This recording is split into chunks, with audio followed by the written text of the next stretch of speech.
आप कल्पना कर सकते हैं, एक तरफ महामारी हो और साथ ही जंगल राज वाले राज करने आ जाएं, तो ये बिहार के लोगों पर दोहरी तरफ की मार हो जाएगी, दोहरी तरफ की।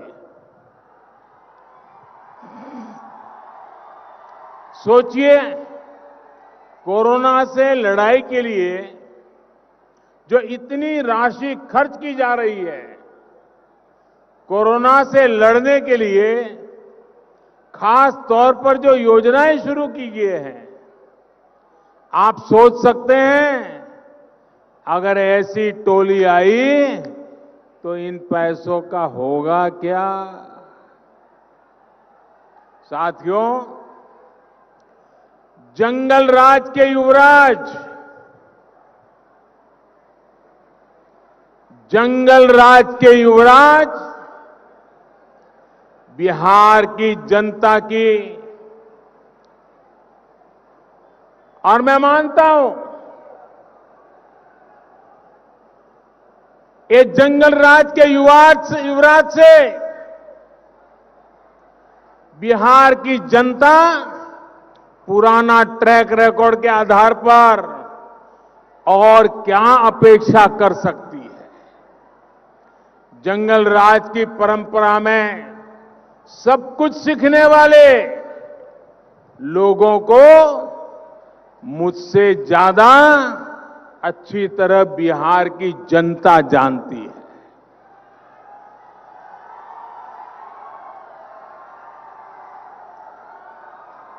मुझे ज्यादा कुछ कहने की जरूरत नहीं है, इसलिए ही बिहार के लोग इस प्रण के साथ आगे बढ़ रहे हैं कि कोरोना के साथ ही बिहार को नुकसान पहुंचाने वाली इन ताकतों को भी हराना है।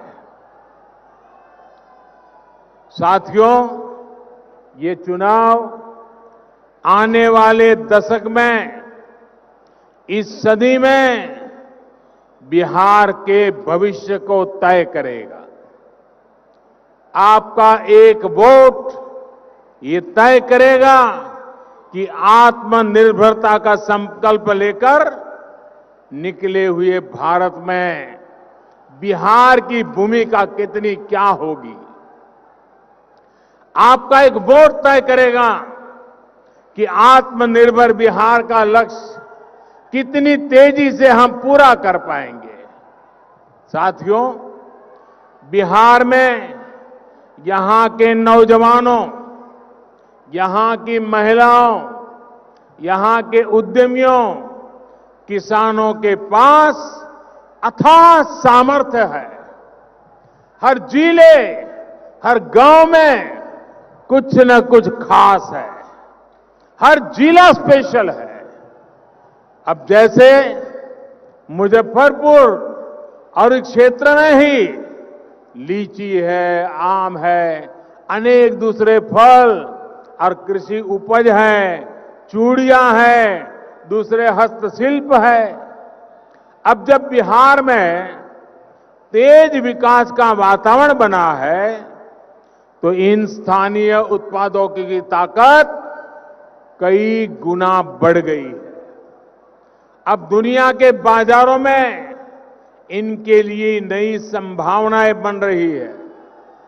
एनडीए सरकार इंफ्रास्ट्रक्चर पर जो निवेश कर रही है, गांवों के पास बेहतर सुविधाएं विकसित करने पर जोर दे रही है, उसका लाभ बिहार के लोगों को भी मिलने वाला है। इसके लिए 1,00,000 करोड़ रुपए का स्पेशल फंड बनाया गया है। लेकिन भाइयों और बहनों, याद रखिए, वो दल जिन्होंने बिहार को अराजकता दी, कुशासन दिया, वो फिर से मौका खोज रहे हैं। जिन्होंने बिहार के नौजवानों को गरीबी और पलायन दिया, सिर्फ अपने परिवार को हजारों करोड़ का मालिक बना दिया, वो फिर मौके की तलाश में है, मौका चाहते हैं।